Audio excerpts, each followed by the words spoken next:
Hi, നമസ്കാരം. ഒരു ചെറിയ ഇടവേളയ്ക്ക് ശേഷമാണ് ഇന്ന് നിങ്ങൾക്ക് മുമ്പിൽ വന്നിരിക്കുന്നത്. കുറച്ച് ജോലി തിരക്കുകളും സമയക്കുറവും ഒക്കെ ഒരു കാരണമായി ഞാൻ താമസിക്കുന്ന എൻ്റെ വീടിൻ്റെ പെയിൻറ്റിങ്, കടകളുടെ പെയിൻറ്റിങ്, അങ്ങനെ ആകെ ഒരു അൽഗുലത്ത് പരിപാടികളായിരുന്നു. കുറച്ചൊന്ന് ഒതുങ്ങി എന്നുള്ളതേ ഉള്ളൂ. ബാക്കി ഇനിയും ബാക്കിയാണ്. അപ്പൊ ശരി, നമുക്ക് ഇന്ന് ഞാൻ പറയാൻ ഉദ്ദേശിക്കുന്ന കഥയിലേക്ക് വരാം. ഒരുപക്ഷെ നിങ്ങൾ ഇതുവരെ കേട്ടിട്ടില്ലാത്ത ഒരു വ്യക്തിയെ പറ്റിയാണ് ഞാൻ പറയാൻ പോകുന്നത്. എത്ര പേര് കേട്ടിട്ടുണ്ടാകും എന്നെനിക്കറിയില്ല. പഴയകാല ആളുകളെല്ലാം കൃത്യമായി കേട്ടിട്ടുള്ള വ്യക്തി തന്നെയാണ് നവാബ് രാജേന്ദ്രൻ. ഒരുപക്ഷെ മലയാളികള് നന്ദിയോടെ എക്കാലത്തും സ്മരിക്കേണ്ട വ്യക്തി തന്നെയാണ് നവാബ് രാജേന്ദ്രൻ. നവാബ് രാജേന്ദ്രന് ഒരു രാഷ്ട്രീയമില്ല, ഏതെങ്കിലും ഒരു രാഷ്ട്രീയ പാർട്ടിയുടെ പിണിയാളല്ല. ഒരു കറ തീർന്ന സോഷ്യൽ ആക്ടിവിസ്റ്റ് അഥവാ ഒരു കറ തീർന്ന മനുഷ്യാവകാശ പ്രവർത്തകൻ എന്ന് വേണം നമുക്ക് നവാബ് രാജേന്ദ്രനെ സ്മരിക്കാന്. അത് നിങ്ങൾക്ക് എത്ര പേർക്ക് കഴിയും എന്നുള്ളത് നിങ്ങളെ മാത്രം ബാധിക്കുന്ന വിഷയമാണ്. നമുക്ക് കഥയിലേക്ക് വരാം. 1950 നവാബ് രാജേന്ദ്രൻ ജനിക്കുന്നത്. കണ്ണൂർ പയ്യന്നൂരിൽ. അച്ഛൻ കുഞ്ഞിരാമ പൊതുവാൾ, അമ്മ ഭാർഗവി അമ്മ. അദ്ദേഹം മരിക്കുന്നത് 10 ഒക്ടോബർ 2003 കടത്തിണ്ണയിൽ കിടന്നാണ് മരിച്ചത് എന്ന് വേണം നമുക്ക് അദ്ദേഹത്തെ വിശേഷിപ്പിക്കാൻ. അദ്ദേഹത്തിന്റെ വിദ്യാഭ്യാസ കാലത്ത് അദ്ദേഹം സ്വന്തമായിട്ട് തുടങ്ങിയ ഒരു പത്രമാണ് നവാബ് എന്ന പേരിൽ പിന്നീട് അറിയപ്പെട്ടത്. അങ്ങനെ ആ പത്രത്തിന്റെ പേരോട് ചേർത്താണ് നവാബ് രാജേന്ദ്രൻ എന്ന പേര് തന്നെ ഉത്ഭവിക്കുന്നത്. പഴയകാല ജനറേഷനിൽ നവാബ് രാജേന്ദ്രനെ ഓർക്കാത്തവരായി അത്യാവശ്യം എഴുത്തും വായനയുള്ളവർ ആരും കാണില്ല എന്നാണ് ഞാൻ വിശ്വസിക്കുന്നത്. പക്ഷേ ഞാൻ അദ്ദേഹത്തെ ഗുരുവായിട്ടാണ് കാണുന്നത്. അക്കാലം മുതൽ ഞാൻ അദ്ദേഹത്തെ ഒരു പ്രാവശ്യം നേരിട്ട് കാണുകയും ചെയ്തതാണ്, തൃശ്ശൂർ വെച്ച്, ഒരുപാട് വർഷങ്ങൾക്ക് മുമ്പ്. നമുക്കൊന്ന് പരിശോധിക്കാം. ഈ നവാബ് രാജേന്ദ്രന്റെ നവാബ് എന്ന പത്രം നമ്മുടെ നാട്ടിലെ ജനങ്ങൾ നേരിടുന്ന മനുഷ്യാവകാശ ലംഘനങ്ങളെ പറ്റി, നമ്മുടെ നാട് അക്കാലത്ത് ഭരിച്ചിരുന്ന സർക്കാരുകൾ നടത്തിയ അഴിമതികളെ പറ്റി, പിന്നെ ഇന്ത്യ ചരിത്രത്തിൽ ഒരിക്കലും മായ്ക്കപ്പെടാത്ത ചരിത്രമാണ് അടിയന്തരാവസ്ഥ. ഈ അടിയന്തരാവസ്ഥയിൽ നമ്മുടെ നാട് ഭരിച്ചിരുന്ന ആഭ്യന്തരമന്ത്രി, ഒരുപക്ഷെ കോൺഗ്രസുകാർ ഇന്നും ദിവ്യനായി വെച്ചു പൂജിക്കുന്ന ആ കെ കരുണാകരൻ എന്ന് പറയുന്ന നിർകൃഷ്ട ജന്മം നമ്മളുടെ ജനങ്ങളെ എത്രയധികം ദ്രോഹിച്ചിരുന്നു എന്നുള്ളതിന്റെ നേർസാക്ഷ്യമാണ് നമ്മളുടെ ഈ നവാബ് രാജേന്ദ്രൻ. നവാബ് രാജേന്ദ്രൻ ഒരുപാട് പരാതികൾ കോടതികളിൽ നേരിട്ട് വക്കീലിനെ വെച്ച് നടത്താനുള്ള വിശ്വാസക്കുറവാണോ പണത്തിന്റെ കുറവാണോ എന്ന് ഞാൻ വ്യാഖ്യാനിക്കുന്നില്ല. പക്ഷെങ്കിൽ അദ്ദേഹം നേരിട്ടായിരുന്നു ഹൈക്കോടതിയിൽ കേസ് നടത്തിയിരുന്നത്. അതങ്ങനെയാണ്. അത്യാവശ്യം നമ്മൾ ഇത്തരം കേസുകളിൽ നിരന്തരം പെട്ട് കഴിയുന്നുണ്ട്. നമ്മളുടെ പണം ഒന്നും കാണില്ല കേസ് നടത്താൻ. അപ്പൊ നമ്മൾ എന്ത് ചെയ്യും? നേരിട്ട് കേസ് ബാധിക്കാൻ പോകും. ഈ പാവക്കാരന് അങ്ങനെ പല കേസുകളും ബാധിച്ചിട്ടുണ്ട് ഒരു സമയത്ത്, കാലത്ത്. പക്ഷെ നന്ദിയില്ലാത്ത നിങ്ങൾക്ക് വേണ്ടി കേസ് ബാധിച്ച് കളയാനുള്ളതല്ല എൻ്റെ ജീവിതം എന്നുള്ളത് കൊണ്ട് ഞാൻ നവാബ് രാജേന്ദ്രനിൽ നിന്ന് കുറച്ചുകൂടെ വ്യത്യസ്തമായിട്ടാണ് ചിന്തിക്കുകയും പ്രവർത്തിക്കുകയും ചെയ്യുന്നത്. അങ്ങനെ കെ കരുണാകരൻ യൂണിയൻ മിനിസ്റ്ററായിട്ടിരുന്ന് ഭരിച്ച സമയത്ത് കൊമേഴ്സ് ആൻഡ് ഇൻഡസ്ട്രി ആയിരുന്നു അന്നത്തെ കെ കരുണാകരന്റെ പോർട്ട്ഫോളിയോ. അത്യാവശ്യം അതിനെ തിരുന്നും തകർത്തിട്ടുണ്ട് കരുണാകരൻ. അല്ലാതെ കരുണാകരൻ ഇന്ന് കോൺഗ്രസ്സുകാർ പറയുന്ന മാതിരി അത്ര വലിയ ദിവ്യ പുരുഷനൊന്നുമല്ല എന്ന് ചരിത്രം പഠിക്കുന്ന നിങ്ങൾക്ക് മനസ്സിലാകും. പഠിക്കാൻ നിങ്ങൾ ശ്രമിച്ചാൽ മതി. ശരിക്കും ഒരു മനുഷ്യാവകാശ പ്രവർത്തകൻ എങ്ങനെയായിരിക്കണം എന്ന് നാം കണ്ടുപിടിക്കേണ്ടത് ഈ നവാബ് രാജേന്ദ്രനിൽ കൂടെയാണ്. ഏകദേശം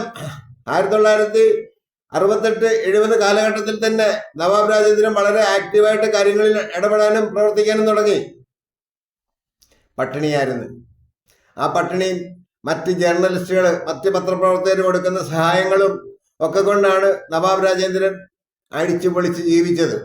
ആ അടിച്ചുപൊളിച്ച് ജീവിച്ചത് നമുക്ക് വേണ്ടി, നിങ്ങൾക്ക് വേണ്ടി ജീവിച്ചത് കാരണമാണ് കടത്തിണ്ണയിൽ കിടന്ന് അവസാനം മരിക്കേണ്ടി വന്നത്. കുറെ പേര് പറയും അത് അയാളുടെ യോഗമാണെന്ന്. അതെ, അദ്ദേഹം കണ്ടെത്തിയ വഴിയാണത്. പക്ഷെ ഒരു കാര്യമുണ്ട്, നമ്മളുടെ കെ കരുണാകരൻ ചത്തുകെട്ട് പോയിട്ടും കെ കരുണാകരന്റെ അവസാന കാലത്ത് DIC ഉണ്ടാക്കിയതും വേറെ പാർട്ടികൾ ഉണ്ടാക്കാൻ ശ്രമിച്ചതും ആറമ്പറ്റി ദുരിതത്തിലായ കെ കരുണാകരനെ ഇന്ന് കോൺഗ്രസ്സുകാർ മാത്രമേ സ്മരിക്കുള്ളൂ. പിന്നെ ചരിത്രം പഠിക്കുന്ന കുട്ടികൾ ആരെങ്കിലും പറഞ്ഞാലായി. പക്ഷെ നവാബ് രാജേന്ദ്രൻ എന്ന് പറയുന്ന വ്യക്തി 2003 മരിച്ചതിന് ശേഷവും 2020-ലും 2023-ലും 2024-ലും അദ്ദേഹത്തെ സ്മരിക്കുന്നുണ്ടെങ്കിൽ ആ മഹാമനസ്കന്റെ പ്രവർത്തികളുടെ ഗുണം നമ്മൾ അനുഭവിച്ചു പോരുന്നത് കൊണ്ടാണ്. അങ്ങനെ ദീർഘകാലം ഈ മനുഷ്യ ഏകദേശം 30 വർഷത്തോളമാണ് അദ്ദേഹം നമുക്ക് വേണ്ടി പ്രവർത്തിച്ചത്. നമ്മളുടെ മനുഷ്യാവകാശങ്ങൾ സംരക്ഷിക്കപ്പെടാൻ വേണ്ടി. നാം അറിയണം, നമ്മളുടെ ഇന്ന്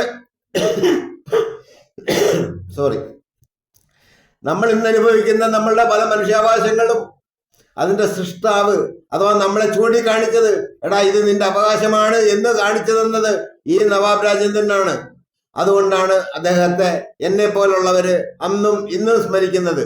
ഞങ്ങൾ മരണം വരെയും അദ്ദേഹത്തെ അങ്ങനെ തന്നെ സ്മരിക്കും, സർവാധികം ആദരവോട് കൂടി തന്നെ.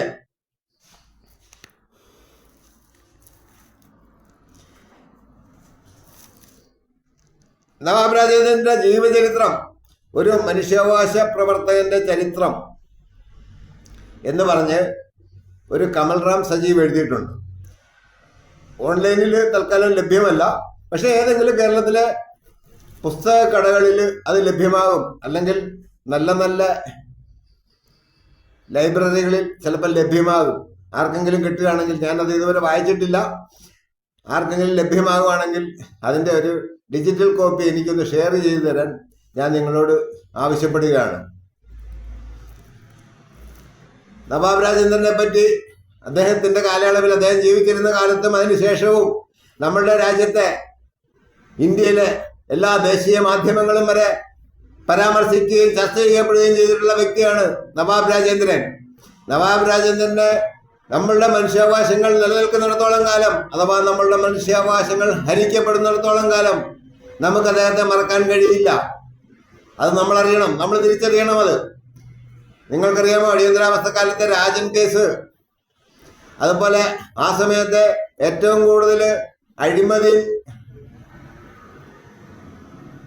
ഗൂഢാലോചന, ക്രിമിനൽ ആക്ടിവിറ്റീസ് നടത്തിയ ആളാണ് ജയറാം പടിക്കൽ. അതിനുശേഷം ആ ഏമാനൊന്നും ജയിലിലൊക്കെ പോയി പിന്നെ എന്തൊക്കെ ഒരുപാട് അനുഭവിച്ചു, എന്നാലും ഗുണം പിടിക്കില്ല. ആ രാജൻ കേസ് ഒക്കെ നമുക്കത് പരാമർശിക്കാം. രാജൻ കേസിനെ പറ്റി നമുക്ക് വേറൊരു വീഡിയോ ചെയ്യാം. തൽക്കാലം ഇതിനകത്ത് പറയാൻ നോക്കിക്കഴിഞ്ഞാൽ ഇത് കുറെ സമയങ്ങളായി പോകും. അപ്പം ഈ രാജൻ കേസൊക്കെ പുറത്തു വന്നത് അക്കാലത്ത് നവാബ് രാജേന്ദ്രനെ പോലുള്ള ആൾക്കാരുടെ പ്രവർത്തനങ്ങൾ കൊണ്ടാണെന്ന് നമ്മൾ തിരിച്ചറിയണം. ഇനി നമ്മൾ അറിയേണ്ടത്, ഈ മനുഷ്യാവകാശ സംരക്ഷകരെ എല്ലാം HRDകൾ എന്നാണ് ഒരൊറ്റ വാക്കിൽ പറഞ്ഞു തീർക്കുന്നത്. ആ വാക്ക് HRD എന്ന് പറയുന്ന വാക്കിനെ ഞാൻ അങ്ങനെ ഇതുമായിട്ട് യോജിപ്പിക്കുന്നില്ല. കാര്യം നമ്മൾ കേൾക്കുന്ന HRD എന്ന് പറഞ്ഞു കഴിഞ്ഞാൽ വേറെ ഉടായ്പ പരിപാടിയാണ്. പക്ഷേ യഥാർത്ഥ മനുഷ്യാവകാശ പ്രവർത്തകര് അവര് മറ്റുള്ളവരിൽ നിന്നൊന്നും പ്രതീക്ഷിക്കാതെ തന്നെ ചെയ്യും. പക്ഷേ എൻ്റെ ജീവിതാനുഭവത്തിൽ ഞാൻ പഠിച്ചിട്ടുള്ളൊരു കാര്യം, ഈ ഹ്യൂമൻ റൈറ്റ്സ് മനുഷ്യാവകാശ പ്രവർത്തകരെന്ന് പറയുന്ന ആൾക്കാർ, ഇവര് മറ്റുള്ള ആൾക്കാരുമായിട്ട് അങ്ങോട്ട് സഹകരിച്ച് മുന്നോട്ട് പോകാൻ പ്രാപ്തരല്ല. എന്ന് പറഞ്ഞു കഴിഞ്ഞാൽ നിഷ്പക്ഷമായിട്ട് ഒറ്റയ്ക്ക് പ്രവർത്തിക്കാനാണ് ഇവർക്ക് താല്പര്യം. ഒരുപക്ഷെ നമ്മുടെ നാട്ടിലെ ഈ എല്ലാ മഫിയകൾക്കും അത് തന്നെയാണ് ബലവും. എൻ്റെ സുഹൃത്തുക്കളായിട്ടുള്ള പല ആൾക്കാർ ഞങ്ങൾ ഒന്നിച്ച് പ്രവർത്തിക്കാൻ പലപ്പോഴും ശ്രമിച്ചിട്ടുണ്ടെങ്കിലും എവിടെയെങ്കിലുമൊക്കെ വെച്ച് തമ്മിൽ ചർച്ചകളിൽപ്പെട്ട് വഴക്കിട്ട് പിരിയാറാണ് പതിവ് പല വിഷയങ്ങളിലും. അങ്ങനെയുള്ള ആൾക്കാരെ പറ്റിയിട്ട് നമുക്ക് പിന്നീട് ഒരു ദിവസം വേറൊരു വീഡിയോയിൽ ചർച്ച ചെയ്യാം. എന്തായാലും മനുഷ്യാവകാശങ്ങൾ ലംഘിക്കപ്പെടുന്നത് നമ്മളുടെ കേരളത്തിലോ ഇന്ത്യയിലോ മാത്രമാണെന്നുള്ള ധാരണ നമുക്ക് വേണ്ട. ലോകമെമ്പാടും അത് നിരസിക്കപ്പെടുന്നുണ്ട്. കാര്യം ലോകമെമ്പാടും ഭരിക്കുന്ന ഏകാധിപതികൾ അഥവാ നമ്മൾ സോഷ്യലിസ്റ്റുകളാണ് അല്ലെങ്കിൽ ദിവ്യന്മാരാണ് എന്ന് പറഞ്ഞ് നമ്മൾ കൊണ്ടു നടക്കുന്ന പലരും ഈ മനുഷ്യാവകാശ പ്രവർത്തകരെ, കാര്യം ചോദ്യങ്ങൾ ചോദിക്കാനും ഉന്നയിക്കാനും ആർജവമുള്ളവരാണ് മനുഷ്യാവകാശ പ്രവർത്തകരായിട്ട് മുന്നോട്ട് വരുന്നത്. അത്തരം ആൾക്കാരെ പരമാവധി ദ്രോഹിക്കാനും ദേഹോപദ്രവിപ്പിക്കാനും കൊലപ്പെടുത്താനും ഒക്കെ ശ്രമിക്കുന്നതിന്റെ ഭാഗമാണ് ഏകദേശം 331 പേരെ 2020 മാത്രം 25 രാജ്യങ്ങളിലായിട്ട് കൊലപ്പെടുത്തിയിട്ടുണ്ട്. അപ്പൊ അതിന്റെ വ്യാപ്തി എന്തുമാത്രം ഉണ്ടെന്ന് നമുക്കറിയാം. ഇപ്പൊ നമുക്ക് ഈ വിവരാവകാശ നിയമം വന്നതിന് ശേഷം കുറെ പേര് വിവരാവകാശ പ്രവർത്തകര് എന്നൊക്കെ പറഞ്ഞു വന്നിട്ടുണ്ട്. അങ്ങനെ വിവരാവകാശ പ്രവർത്തകര് എന്ന് പറയേണ്ട ഒരു ഓപ്ഷൻ ഉണ്ടോ എന്ന് എനിക്കറിയില്ല. 2006 നിയമം വന്നു. 2007 തന്നെ എനിക്ക് മനസ്സിലായി ഇത് ജനങ്ങളെ വട്ടക്കയറ്റാനുള്ള നിയമമാണെന്ന്. നിങ്ങളറിയണം, 2007 തന്നെ ഞാൻ ചെങ്ങന്നൂർ ആലാ പഞ്ചായത്ത്, എൻ്റെ പഞ്ചായത്താണ്, ആലാ പഞ്ചായത്തിലെ ആലാ വില്ലേജ് ഓഫീസിൽ ഞാൻ പോയി രേഖകൾ പരിശോധിച്ചിട്ടുണ്ട് നിയമപ്രകാരം, ആ നിയമത്തിൽ പറഞ്ഞിരുന്ന വ്യവസ്ഥ പ്രകാരം.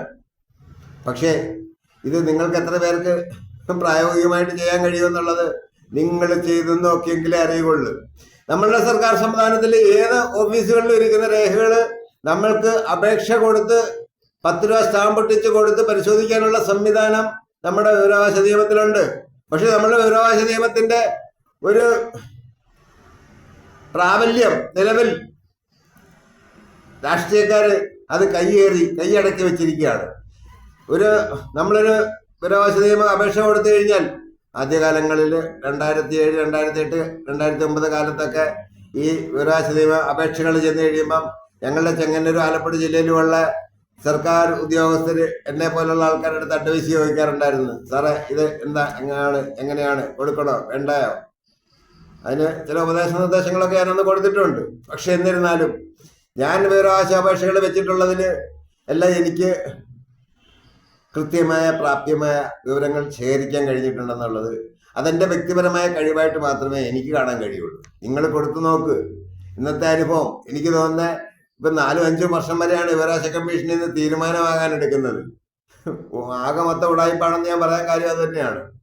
എന്തായാലും ഞാൻ മനസ്സിലാക്കുന്നതനുസരിച്ച് യുവാക്കൾക്കിടയിൽ അവരുടെ അവകാശങ്ങളെ പറ്റി നല്ല ധാരണയും അവര് മനുഷ്യർക്ക് വേണ്ടി പ്രവർത്തിക്കുന്നതിന്റെ ഭാഗമാണ് നമ്മുടെ നാട്ടിലുള്ള പട്ടിണിപ്പാവങ്ങളായ റോഡിൽ അലഞ്ഞു തിരിഞ്ഞു നടക്കുന്ന ഒരുപാട് വയോജനങ്ങളെയും സ്ഥിര ബുദ്ധിയില്ലാത്ത തലയ്ക്ക് മാന്ദ്യമുള്ള ആൾക്കാരെയൊക്കെ ശുശ്രൂഷിക്കാനും പരിചരിക്കാനും നമ്മളുടെ ഈ യുവാക്കൾ മുന്നോട്ട് വരുന്നത്. അതൊരു വലിയ പ്രതീക്ഷയ്ക്ക് വക നൽകുകയാണ്. ഒരുപക്ഷെ ഈ നവാബ് രാജേന്ദ്രൻ നമുക്ക് കാണിച്ചു തന്ന ആ വഴികളിലൂടെ നിങ്ങൾ ചെറുപ്പക്കാർ യാത്ര ചെയ്യുന്നു എന്നറിയുന്നതിൽ ഞാനൊക്കെ ഇങ്ങനെ തൊണ്ട പൊട്ടി അലർന്നതിന്റെ ഒരു ഗുണം ഉണ്ടാകും എന്നുള്ള പ്രതീക്ഷയോടെ. അപ്പൊ ശരി, നമുക്ക് ഇന്നത്തെ വീഡിയോ ഇവിടെ നിർത്താം. ഒപ്പം നവാബ് രാജേന്ദ്രന് ഒരു സ്പെഷ്യൽ സലാം. അദ്ദേഹത്തെ നമുക്ക് മുന്നിൽ ജനിപ്പിച്ചു തന്ന, നമുക്ക് സേവ ചെയ്യാനായി നമുക്ക് ജീവിതം പാഴാക്കി കളഞ്ഞ ആ കുഞ്ഞിരാമ പൊതുവാളിനും ഭാർഗവി അമ്മയ്ക്കും ഒരു പ്രത്യേക നമസ്കാരം പറയാതെ നമുക്ക് ഈ വീഡിയോ നിർത്താൻ കഴിയില്ല. അപ്പം നന്ദി, നമസ്കാരം.